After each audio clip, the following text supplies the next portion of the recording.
326 number जातीय राजपथरे छिड़ा होई रहिथिबा काठ बोझेई ट्रक सह अन्य एक ट्रक मुहांमुही धक्कारे जणे गुरुतर।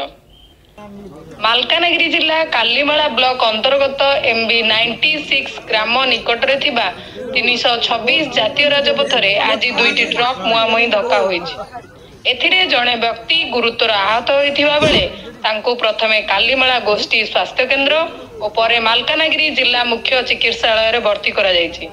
मिलिथिबा सूचना अनुसार आज एक MB 79 रु मालकानगिरी अभिमुखे एक ट्रक आसुथिबा बेले अपर पार्श्व रे छिड़ा होई रहिथिबा काठ बोझेई ट्रक सह मुहांमुही धक्का होइतिले। एथिरे गोटे ट्रक चालक गुरुतर आहत होइथिबा बेले से ट्रक मध्यरे ही फसी रहिथिले। आहत व्यक्तिंको नाम गुरुपांगी होइथिबा बेले तांको कालीमाला दमकल बाहिनी उद्धार करी प्रथमे कालीमाला गोष्ठी स्वास्थ्य केन्द्र रे भर्ती कराइथिले।